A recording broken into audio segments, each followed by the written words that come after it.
Salut à tous, aujourd'hui je vous fais une petite vidéo sur le fait de comment trouver une maison à Bali et pourquoi construire à Bali, parce que c'est plus abordable effectivement de construire que d'acheter tout fait.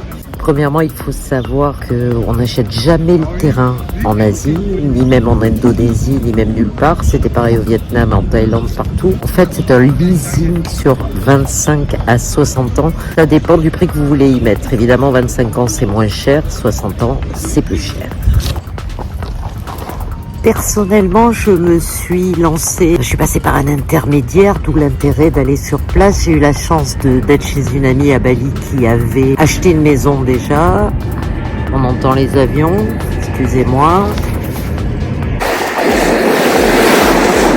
On a fait connaître le mec avec qui elle a acheté la maison, ce qui nous a permis de discuter, peut-être faire affaire, et finalement ça s'est fait parce que ce mec-là, je l'ai revu en France après, puisqu'il est rentré quelques temps après moi de Bali et que j'ai de la chance, il est du Var à côté de chez moi. Donc dans l'achat de cette maison, j'ai déjà arrêté l'affaire, j'ai versé un acompte de 5 000 € pour arrêter l'affaire, parce que l'achat de cette maison est en conditionnel à la vente de mon appartement, donc j'ai mis mon appart en vente, j'attends qu'il soit vendu à Nice et je compte là-dessus pour avancer dans mon projet parce que je ne veux plus du tout investir en France.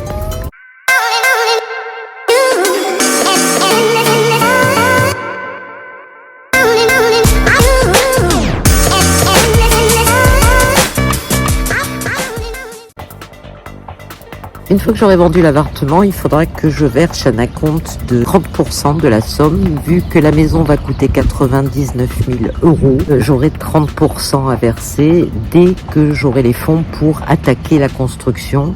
30% après, quand le montage de la maison sera bien avancé, mais ça j'irai sur place voir puisque je retourne à Bali en octobre. Voir lancer, ça dépendra du temps que va prendre la vente de mon appartement. Et donc 99 000 €, c'est le prix que va coûter la maison.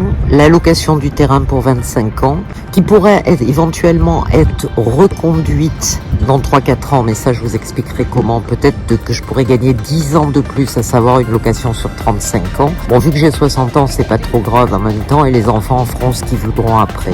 La construction sera relayée sur place en vidéo par le gars avec qui j'ai fait affaire, puisqu'il y vit 6 mois par an, donc régulièrement il me montrera l'avancée des travaux parce que je peux pas être à Bali full time pour voir ce qui se passe.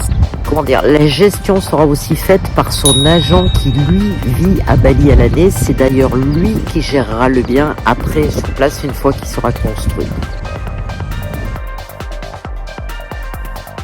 Comme je vous disais tout à l'heure, l'achat se fait sur 25 ans en Asie, mais il faut savoir qu'en ajoutant 10 à 15 000 € dans 3-4 ans, je pourrais prolonger la location du terrain de 10 ans, qui le ramènerait à 35 ans, ce qui est pas mal quand même.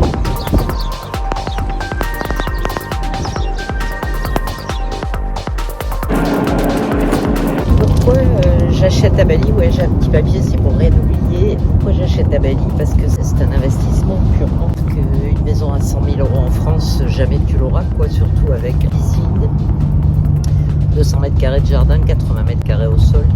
C'est du pur fantasme. Parce que c'est un investissement, pourquoi? Parce que je vais la louer 10 mois par an à peu près, donc à me faire garder 2 mois pour nous. À savoir qu'à Bali, une maison, ça se loue toute l'année, parce que toute l'année il fait beau, à part la saison des pluies, mais bon, c'est pas un gros truc. Ayant vécu en Asie, je peux vous dire qu'il pleut une bonne rincée 1 heure dans la journée et que c'est fini, quoi. Donc cette maison, en la louant 10 mois par an, même 6 mois par an, je vais rentrer dans mes frais en 4-5 ans. Ça me fera un plus pour ma retraite, ça fera du 1500 à 2000 € en la louant une moyenne de 20 jours par mois. Donc ce qui n'est pas inintéressant du tout, même pour vous. Investir là-bas, ça fait une rente tous les mois. Et les impôts là-dessus, je vous en parlerai dans une autre vidéo. Donc je pense honnêtement pouvoir attaquer la construction vers le mois d'octobre, puisque j'espère, je pense avoir vendu l'appart d'ici octobre. De toute manière, je vais en octobre à Bali, donc comme ça, je pourrai voir sur place ce qui s'y passe. Et je ferai sûrement des choix là-bas, des choix de matériaux, de choses. Il faut savoir que la maison est basique. C'est une maison, une chambre qui fait 80 mètres carrés exactement, la maison, sur un terrain de 200 mètres carrés avec une piscine de 5 mètres sur 3. La maison est livrée avec tous les meubles, fully furnished, avec même les cuillères, les couteaux, les draps, la cafetière, enfin tout le teint de toile, le lave-linge, tout ce qui va avec, même les transats pour la pistoche, les gars.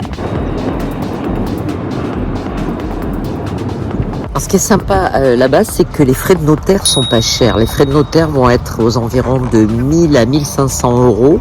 Avec le change, peut-être, je peux arriver à ne pas dépenser plus de 100 000 euros avec l'achat de cette maison, ce qui est pas mal, parce qu'on connaît les frais de notaire en France, c'est encore autre chose.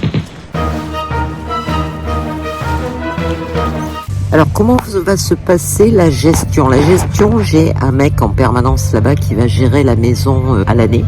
C'est-à-dire, il va gérer la femme de ménage, la maître, le jardinier pour s'occuper du jardin, le pisciniste, et ça va me coûter 18% de ce qui va rentrer en location. C'est-à-dire que les mois où je ne loue pas, ça ne me coûte rien. En plus, j'ai un mec de confiance là-bas qui va pouvoir être tout le temps sur place, qui s'occupera des transferts d'argent sur mon compte, des paiements pour la location, le Airbnb ou autre. Donc c'est quand même hyper rassurant d'avoir un mec là-bas qui s'occupe de tout, parce que c'est pas la porte à côté, on peut pas y aller tous les jours.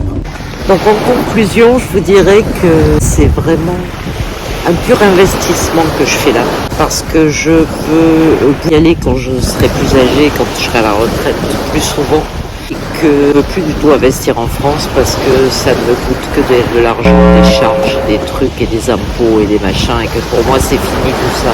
Je veux plus leur donner un centime, ou le moins possible du moins.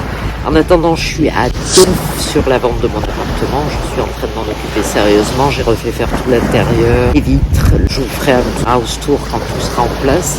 Je vous tiendrai au courant étape par étape de tout ce qui va se passer et comment on va gérer tout ça et comment ça avance, comment le projet avance. Ciao, bonsoir les amis. Bonne journée. Ici c'est Soleil.